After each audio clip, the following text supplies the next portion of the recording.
Hey, you're listening to the Coffee O'Clock podcast, the show that brings you joy and inspiration, with special guests from all around the world who have an amazing story and expertise to evolve your personal and professional life.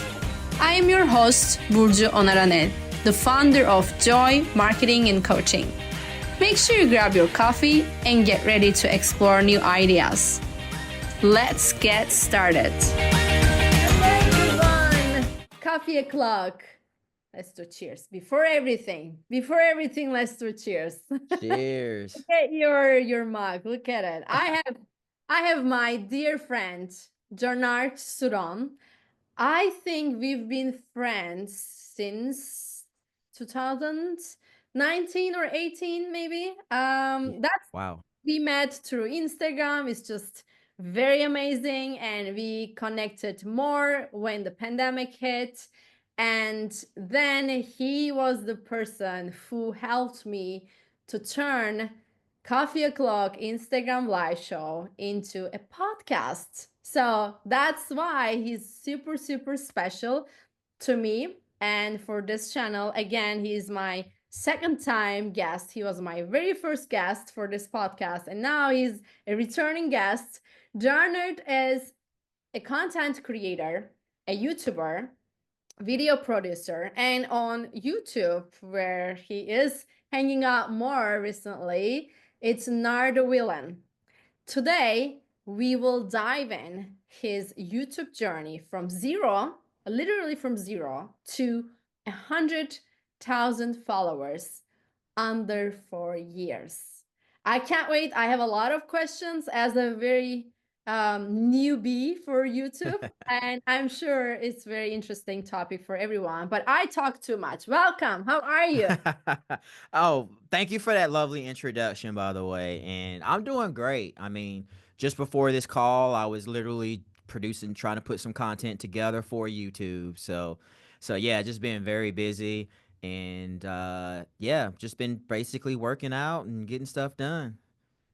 You really are. You really are getting the stuff done. And I am maybe one of the closest witness of your YouTube journey, because I remember when you just started creating content about Sims. So if you are Mhm. out there who are listening or watching us and have played Sims or still playing and crazy about it, this episode is for you. I mean, I don't play Sims anymore. I used to play, but I really loved at that time. And now it's even more fun with everything, with new features. I mean, Jarnard knows better, but he applied those Sims the game in YouTube, on YouTube, and he was just trying, testing things when we were talking, and then life happened. I got married, he got married, I moved, life happened, and we lost the connection, but we reconnected again.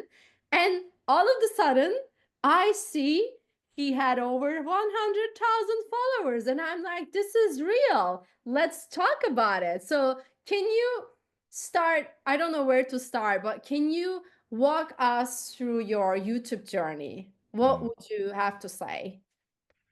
I would definitely say it's been one heck of a ride. I mean, I actually started on YouTube probably back in 2006 with just a regular personal YouTube channel, just uploading like clips of me skateboarding and random little videos and little short films that me and my buddies were doing. And then I started to get a little serious with, content creating when I moved out here in Southern California and launched another brand which was just mostly highlighting music, like local music, chefs, bartenders here in the local scene, showcasing videos on places to go eat, places to drink, things to do, little events that be happening like Comic-Con and stuff like that. So I was always kind of doing, YouTube videos and stuff like that for way over a decade now. And when the pandemic hit, I was like kind of torn because I didn't really have an idea of how to stay relevant in the hospitality niche because, restaurants were shutting down, we weren't able to go into restaurants and bars and do our bartending and chef features. So I lost a lot of creativity. Like I was just stuck at home doing a little video editing here and there. But when it comes to my passion projects, I just didn't have anything to do because I couldn't go out and film cocktails and film chefs in the kitchen working their magic. Mhm. So I've been playing The Sims for what way over 25 years now. At Wow. least the first one, starting from The Sims 1 all the way to Sims 4 now.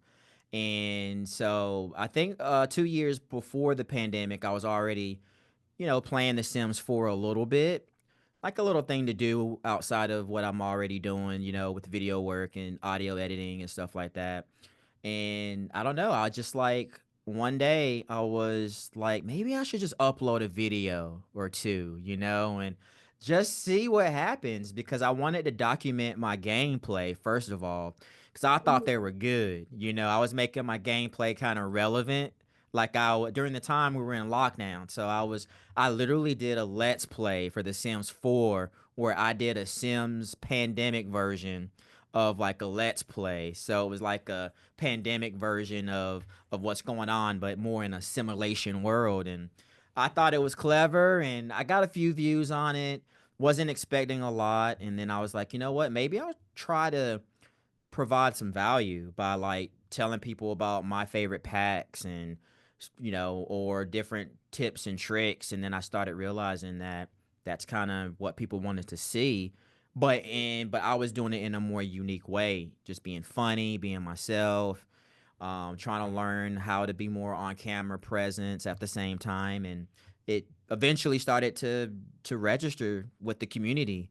So yeah, that's pretty much how the gaming part of it started, and I just kept going. I mean, going from YouTube to TikTok, and then going from TikTok plus YouTube over to live streaming to Twitch, and yeah, I just started realizing like, wow, there's something here. I'm really building this awesome community around one video game, but doing it in a different way where either it's super wholesome or very very unhinged, which a lot of my content is borderline cringy, unhinged, but people love it though. So I just stuck with it. I was like, okay, people love this type of content. I'm also providing value that people are searching for, whether it's like, well, what are the best packs in the Sims 4, or how do you do this in the game, or how add mods and stuff like that.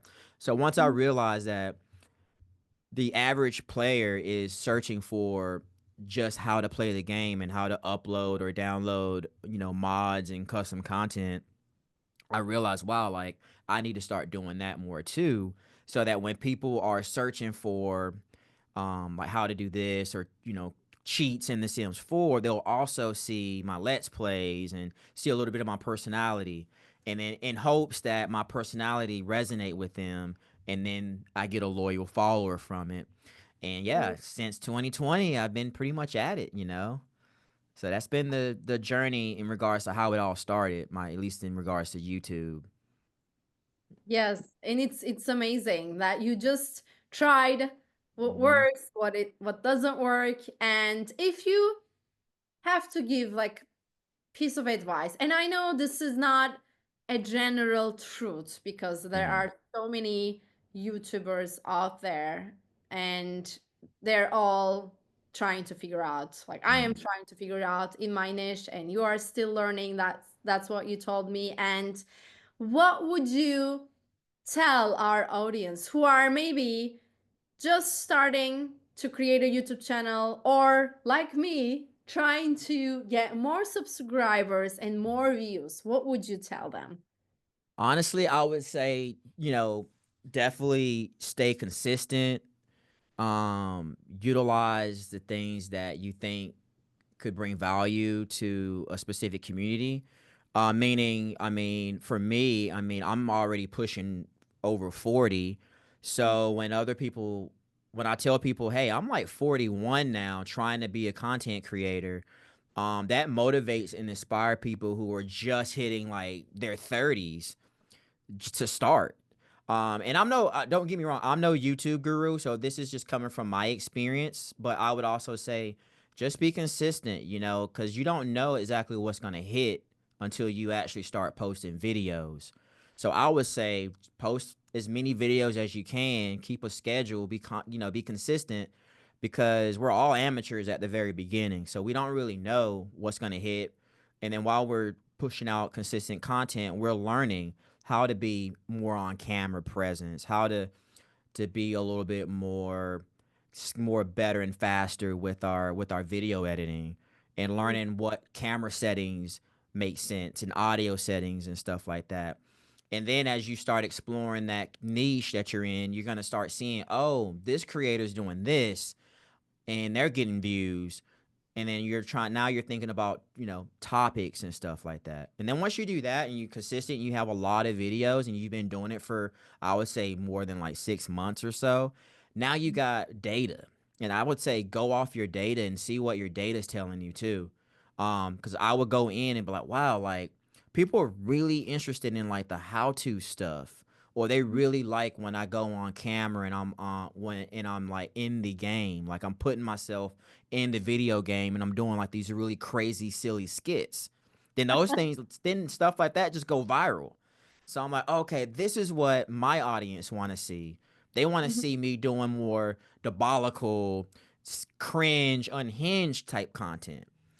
So I Uh-huh. just start doing that, or I go into my comments and I start seeing people commenting the same stuff. I can't believe he said, this is a Simlish word. It's called dag dag. It's actually Dutch too. It means bye or hello in Simlish, but a lot of us use dag dag in reference to goodbye in The Sims. So at the Okay. very end of every video, I would just say dag dag. I did it one time in a video, and that's all the comments were. Was, oh my Wow. God, why did he say dag dag like that? Dag dag, dag dag, right? Oh, that's so So funny. so moving forward, I was like, I'm gonna just say dag dag at the very end of every video, no matter what it is. I'm gonna just say dag dag, and every time I say it, people are like, oh my God, why is that dag dag sound so threatening right now or whatever. So just the reaction that I get from comments gives me ideas of what else to do. So listening to your audience, going off your data, being consistent at the very beginning, or actually just being consistent, period. Because Mhm. again, that's gonna just give you the skill sets that you need to continue to provide good content, whether it's writing your script, digging for the content that you need, finding the value that your audience is looking for by looking at your data. Like if you know, like, oh, no one's clicking on it, or I'm not getting enough impressions, that means, oh, maybe let me change my YouTube title, or let me change the thumbnail. That's if you're doing long form videos. That's where thumbnails and titles, in my opinion, would matter a little bit more. Maybe more the title than the thumbnails. I feel like if you got a really strong title, people might be a little bit more forgiving with the thumbnail, but as long as that title is just something that you will want to click on to get them there, then you have that data there where it's like, okay, people are clicking in the video now. Now, how do I get them to watch the video? And then that's when, from my experience, I'm like, okay, people are dropping off after. I'm talking about my long form videos here because I do both. People are dropping off at like 45, maybe a minute, and I can see that because of the data, because I've got all this content, all this data now that I can actually literally look at 3 month 3 months of data, or 6 months, even a year sometimes, and just see, okay, this video isn't performing well because of this and this, and how do I change all that?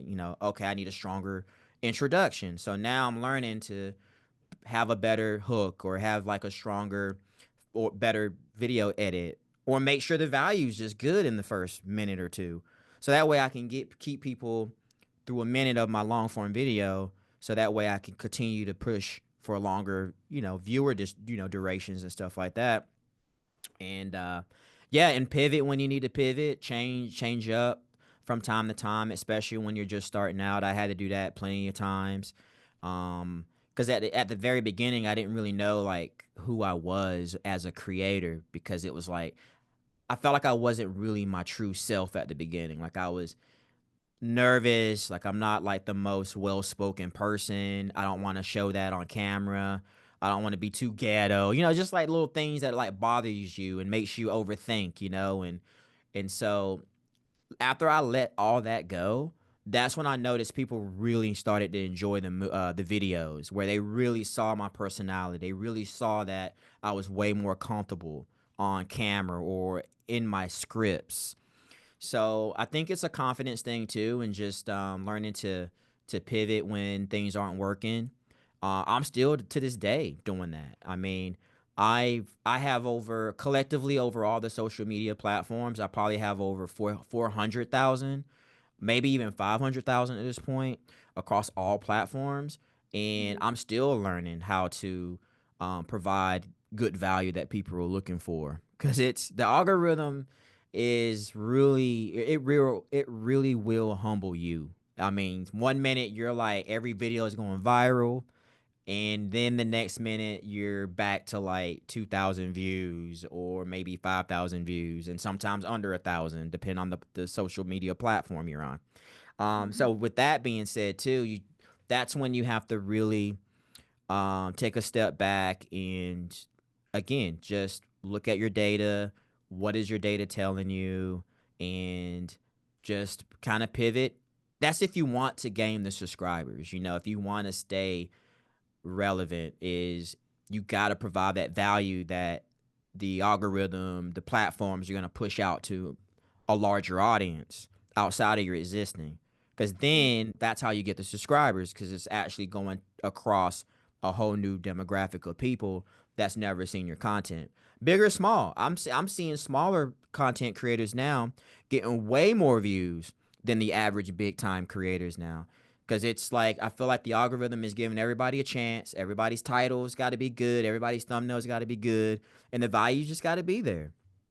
Mhm. Like, what are you searching for when you go on YouTube? Mhm. It's like that's exactly what the other average person is probably searching. I'm pretty fortunate that sometimes people are not searching for the content that goes viral for me, but a lot of times, a lot of the stuff that do go viral for me are the things that people are actually searching for. How to add mods in your game, like that's like one of the biggest search queries in the Sims 4 niche at the moment, because everybody, new or old, are always trying to figure out how to add mods to their game. What's the safest way to add mods to their game, or custom content? So that's some advice for sure. That I mean, I can go on all day about it, and Yeah, take breaks. You might have to take a break, you know. But yeah. I love it. All of them are super valuable. I think two of them really caught my attention. Maybe most people don't realize of those. One of them, you said, once you started being yourself, Mm-hmm. not being nervous. So that's Mm-hmm. like the authenticity, I think. And then the other one is kind of sitting in front of the screen, like, what do I want to search, like what do I search Mm-hmm. for on YouTube. So like really understanding your audience needs, I think these two things are key for me. And of course, on top of them, consistency. I think consistency is the key for any success in Mm-hmm. life. If you want to Exactly. get in shape, you have to go to the gym, like not just once or twice. Like it should be your lifestyle, because when you stop, you will go backwards. Like you said, the views, maybe you're Mm-hmm. not taking a break, but it just shows you that you need to consistently do it, consistently make sure you're providing value and understanding your audience. I have a question, because you also mentioned you are on TikTok and you grow your audience, obviously. So, Mm-hmm. did you promote your YouTube channel on other social media platforms? Was this the key to get more subscribers, or you let it grow on YouTube itself? What I try to do for the most part is let each platform kind of grow organically. The only platform that I try to promote on other platforms is probably Twitch, but in like more of a hidden kind of way where I will do my content on that platform. Like I'll stream from Twitch and then I'll just trim them down into like YouTube Shorts, TikToks, Instagram Reels, while Mhm. hinting that this was done on Twitch. So when people see it, they'll be, oh man, I didn't even know he was on Twitch. Maybe I'll go follow him. So what I try to do is just be native to the platform. Like if I'm gonna produce a video, I'm gonna produce it for YouTube Shorts and TikTok, even if it's the same video, and just let the video do its thing over there.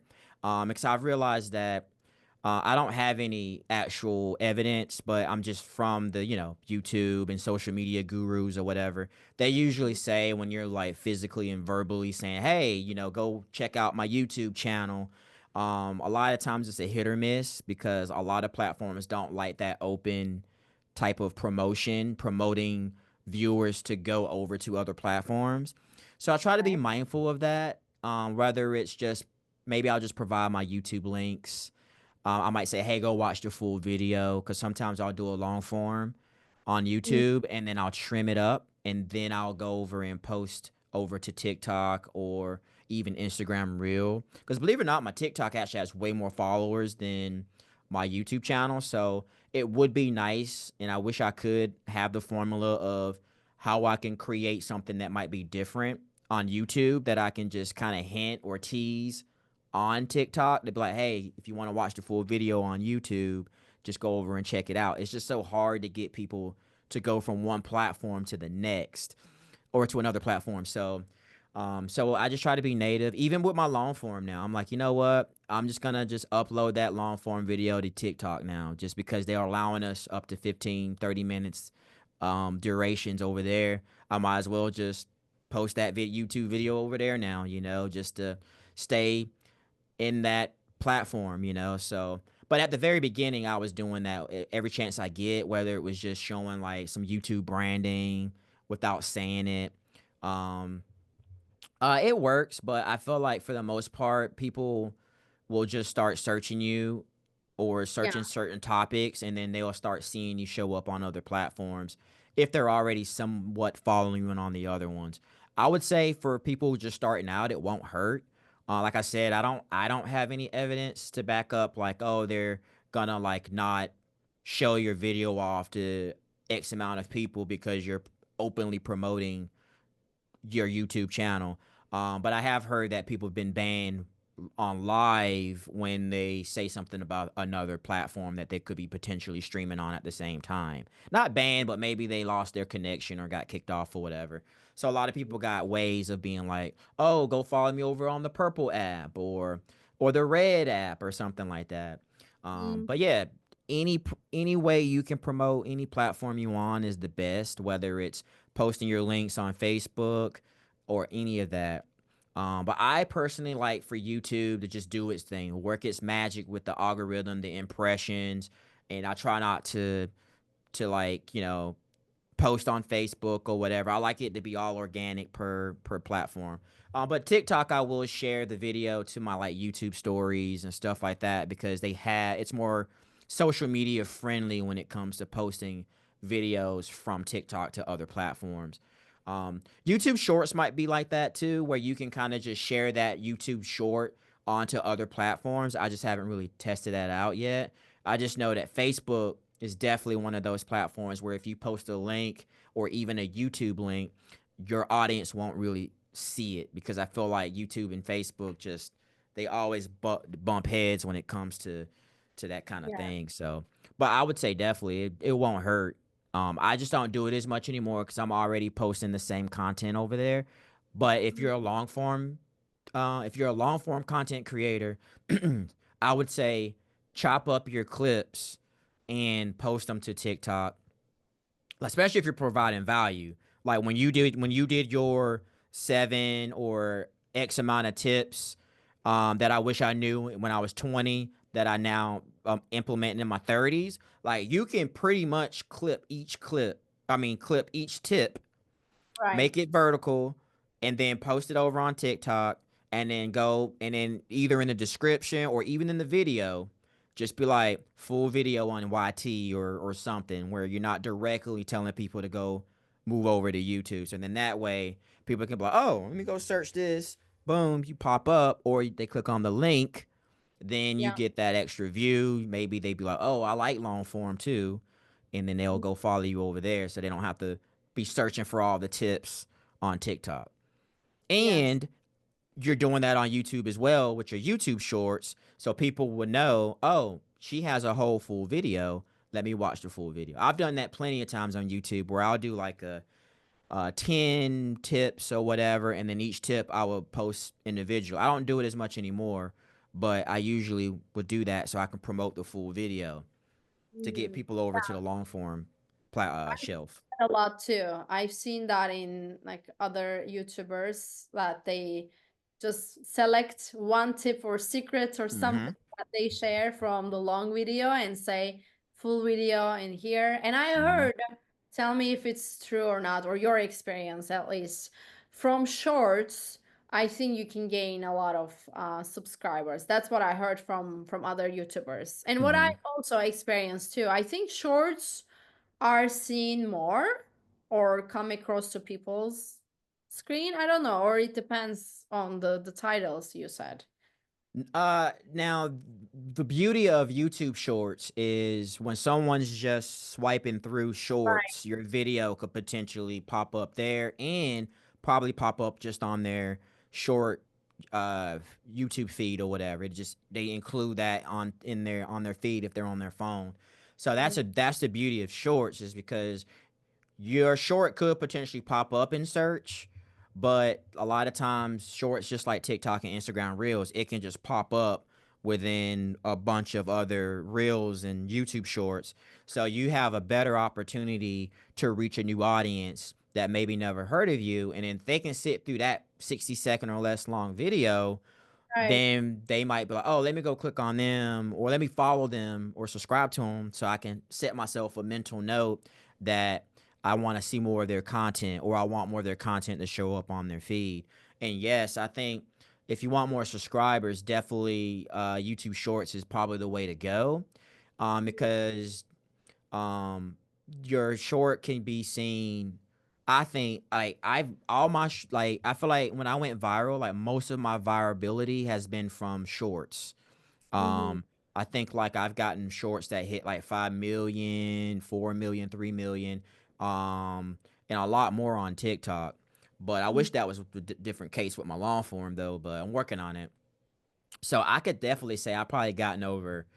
I wish I had my stats with me, but I would say more than half of my followers has probably came from shorts. Because I was probably around 5,000, 10,000 followers before I really started seeing an impact that shorts gave me. Because I was mostly doing, YouTube long form videos for quite a bit while trying to test out the shorts. But I would say, yeah, I think subscribers, if you're looking for more subscribers, you would get more subscribers faster through YouTube Shorts. But I think the goal is you want like legit, more loyal Yes. followers and subscribers, and I think you can potentially get that if you do more long form.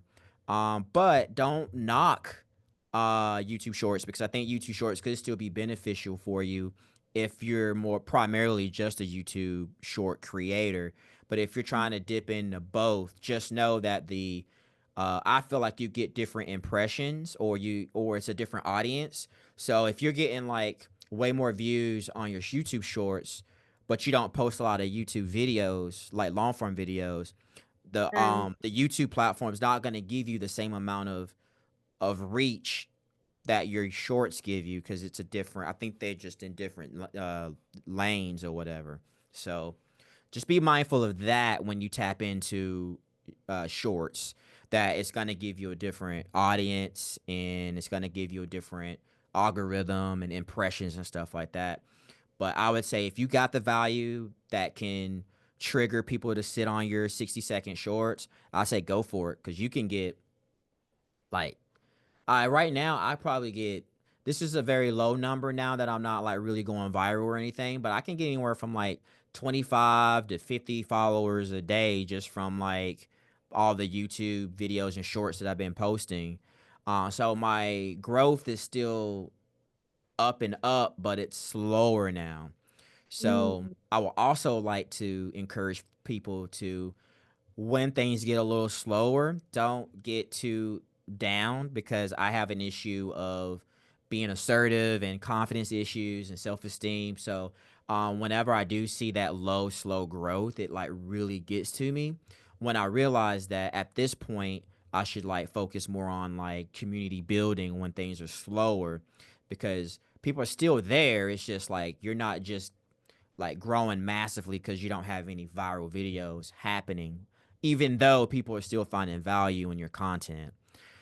That's a hard thing to kind of grasp every once in a while. And Mm. so yeah, I would say yeah, definitely go for it. Go for the shorts. Go for TikToks too. So, Yeah, I'll take those advices. And people oh who yeah. listening to us, please apply these incredible tips. I think you're Mhm. sharing very like diamond piece of Mhm. tips. And I want to ask you like some dark parts, because I don't Yeah. like to call mistakes or failures, but what are the mistakes, or what are the mistakes you had done you think was a mistake, and encourage people to like, what are the do nots maybe? Mhm. I mean, the mistakes and do nots will vary per creator. So I'm gonna go off my experience, and again, this is just my experience. I'm not a guru or whatever, but I would say my mistake was um being more focused on the numbers and always trying to go viral. I mean, I get it, that viral sensation is a high, but it can really bring you down to a low point because first of all, you're just a creator. Like no one's really, especially if you're not like famous or anything, no one's really following you because you're such a great person, you know? So I think my mistake at first was trying to just get people to like me, I guess, and just trying to just, do, content that I thought was going to go viral every time that might not really provide like long-term value for people. So then when that started to like kind of wither away, it kind of hit me more emotionally because I was like, man, like I'm not getting a lot of views. Am I not funny anymore, or is the content not resonating? Everybody goes through that. When you post a video and you spend so much time on it and it Right. gets like 8 Yes. views, you're like, what the hell? I spent all freaking week on this, and Mm-hmm. so again, you just got to be patient. And I think some of my mistakes was trying to grow fast. A lot of people might think, "Oh, wow, you're like kind of a mid tier creator now," but mid tier creators are still comparing themselves to bigger creators, and then now bigger creators are comparing themselves to the new ones that are up and up. So it's always somebody comparing. You're always going to end up comparing yourself or feeling like you're not good. That was some of my mistakes. Um, Also, trying to be another creator. I ain't gonna say I was trying to be a creator, but I felt like at the very beginning I didn't really know how to be myself on camera. So I was just kind of doing what I thought everybody else was kind of doing in regards to being a personality or whatever. I wish I just would have just started out and just it's like, you know what? I'm not gonna be professional. I'm gonna be ghetto as hell. Here's me. This is me on camera. I wish I did that at the very beginning because then that would have set like a presence of what I'm gonna be throughout my entire journey. Um, and I just wish I would have started sooner, but that's not a mistake. So yeah, I would just say just comparing, always trying to go viral, and not enjoying the moments. And another mistake I felt like I made was not celebrating the small milestones. Like Yes. honestly, I feel like when I posted my very first video, I should have been like celebrating that. When I Mhm. hit 100 views on a video, that should have been a celebration. Or my very first comment of someone saying, "Oh my God, you're my favorite creator." You know what I mean? Like just those Yes. moments, those milestones, or enjoying the moment of production. I love production. So like just Yes. being in the green screen or writing something fun or whatever should have been more like I should have been more in the moment versus like I need to get this out. I hope it goes viral. I need the views. I need because everybody was just this was again at the very early stages of my career as a content creator. Those were like my goals. I was like, I want to just try to get 1,000. I want to get 5,000 views. I want to get 100,000. And then once you start getting 1 million, you want 5 million. You want 10 million. So First, it just yes. never ends. And then when you get back down to like, oh, my shorts are getting 2,000 views, 5,000 views, maybe 10,000, it kind of humbles you a little bit.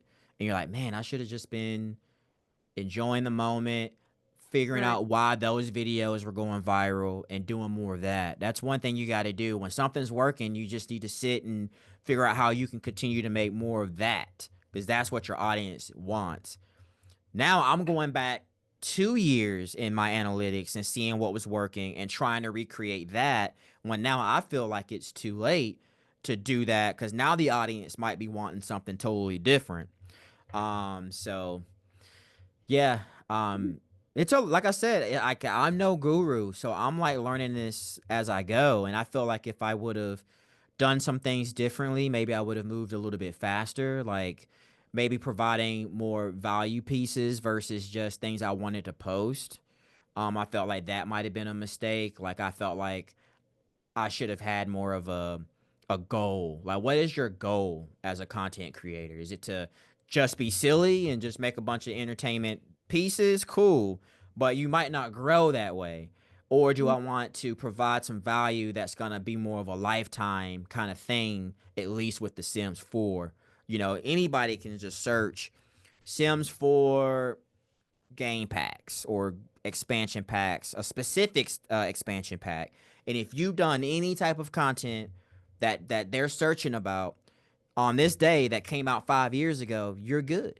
You know what I mean? Like it's gonna be there because it's search based worthy content. Right. So I wish I did more of that, which I have. I mean, I have some stuff that I've done, but I wish I just focused more on like stuff that I feel like people will be searching for that would keep my name more relevant regardless of the time period. You know what I mean? Like 3 years from now, somebody might be trying to buy this expansion pack that came out 2, 3 years ago. So then that way, my video should come up, and then they'll be like, "Oh wow, let's see what he's doing currently." And then once Right. they see that I'm still providing that same content, you know, Yes. Yes. um, I yeah, think this is very important, what you just said. And thank you so much for sharing. Like, this is very vulnerable and humble to hmm share. oh yeah, absolutely, It's not easy to share, and yeah, not many people share this. And that's why I really love my guests and who really shares hmm what they have been going through, because we yeah, are humans. Nobody was born with their success, and I really value what you shared. And you're saying you're not a guru, but you're a guru in your niche, in what you yeah, do. You grew in yourself, and you said like celebration and everything. I think it's so important. But what you just said, I think the content you are creating right now, or I am, or people who are creating right now, can be found years later too. So I think mm when we think of this, it creates the patience and understanding the journey of it. Because what you said was, okay, people find a video from 2 years ago, and then they might want to check what I'm doing right now, because that's what I exactly do. hmm The yeah, people I follow, I like to check their previous videos, or I come across their 4 years previous video in front of me, and I'm like, oh, she did this at that hmm time. And sometimes I recognize she's talking about the same thing today, and she still has views. yep, So it's just, you just have to keep doing what you hmm enjoy. I think that is the key, what you shared. If you yeah, enjoy what you're doing, and that's what I personally am working on to do. Like, if I enjoy shooting this video, editing, getting published, if I get a couple of views, or still, like, if I like doing this, not hundreds of people watching me, does it still matter for me? Yes. If I have this like fulfillment and satisfaction at the end of the day, I think that will keep me going and being consistent along the way. But if mm I feel like you said, oh, I need to get this done, I need to get views, I need to get this. And that's how you focus on the ego part, or the famous, being famous part, or the money. Then you forget why you're doing what you're doing. I think the Right. why is important here. Like Yeah. Simon Sinek, who always Mhm. talked about the why. I believe it. And Jarnard, thank you. Like, it's been amazing to hear your experiences, your celebrations, your failures, your growth, everything. You're very humble. I think you should be a little bit more like, I am the guru or something. Yeah, No, and people tell me that too. People are like, "You should be, like, on cloud 9 all the time." Like, a lot of people say they realize I don't realize how much of an impact I do have on the community. I don't know. I see it, but sometimes I don't see it, and I feel like I want to be better about just being more persistent because I'm enjoying the journey even through the highs and the lows of content creating. And yeah, and I love the community. I love that I can make a little money off of it. And then the money comes from the views. That's why a lot of people always are like so into the views and the subscribers, because the more subscribers you got, the better you look with brands. Even now, brands are starting to look, don't even care about subscribers sometimes. They just want to see how well you engage with your community and how your community is with you. They will right, be more willing to take a chance on someone like that versus someone that has 500,000 views but can't really um but then can't really, their community that can't even show up for like a branded video, right. so stuff like that. Very true. Last but not least, I want you to leave our audience with one sentence. I always ask my guests, and I don't tell them at the beginning, so it Mhm. comes naturally. So if you have to leave our audience with one sentence, what would you say? Have fun with whatever you do while taking good care of your mental health and physical health. Love it. Love it. Key for health, like key for a lifelong success. I think that is a tip for everyone. Thank you. And again, lastly, how people can find you. Nice. Well, let's promote the YouTube channel Nard Villain, where you Mhm. can find all my Sims 4 content. I'm also over on TikTok at Nard Villain, Instagram as well, Nard Villain, and then my Twitch, Nard Villain as well. And then all my other smaller social platform links can be found on any of those platforms as well. There's a link where people can click and see all my socials. I will put everything down below the show. And you're a video producer as well. So if people want to reach Hmm. out to you, what are the works you do? Like, how do you help people? Do you want to share that a little bit as Yeah, well? absolutely. Yeah. So I am a video producer, videographer, photographer. So I work with a lot of small businesses to big brands like NBC. They have a TV show called California Live that I actually do video work for. Mhm. Also do photography for events and small companies and stuff like that. I work with all timers here in the local state, local city. Also do work with colleges, providing social media work. So anybody that needs social media videos or photos or some consulting, I do all that stuff as well through That's my brand, the Nardcast. Yes, the Nerdcast. Mhm. Yes, and I had my professional photos taken by Jarnard Yeah. in it was in 2021 in San Diego, California. So I still use them, even though I'm slightly different than that woman Hmm. because I had braces at that time. I Yeah. I Yeah. didn't have. I still receive a lot of good impression from people. Like, this is very good shot. This is very nice. Nice. I like this about you. So I always remember about you and the time we spent. It was a lovely Yeah, it time was fun. for shoot. So if you people have any kind of work to do with Jarnard, you can reach out to him. And don't forget to follow him on YouTube, TikTok, and other platforms that I'm going to share. If you're curious about how he does the Sims videos, you will have a lot of fun watching Hmm. it. Even though I don't play it, I like watching his videos because they are super, super fun. Thank you, Jarnard. It was Thanks. amazing to have you today. Thanks for having me. I really appreciate that. Have a beautiful day. Bye, everyone. Thank you for Dag, tuning. dag. Thank you so much for listening. I hope you enjoyed this episode and now you can apply it to your life. If you did enjoy it, please subscribe to the Coffee O'Clock podcast on Apple and leave us a review. I would love to hear your thoughts. And if you feel like someone needs to listen to this episode, share it on your social media or text the link to that person to make an impact in their life. Be sure to tune in every Monday for new episodes. You can also watch the episodes and find more inspiration on my Instagram, which is at JOYYBURCU.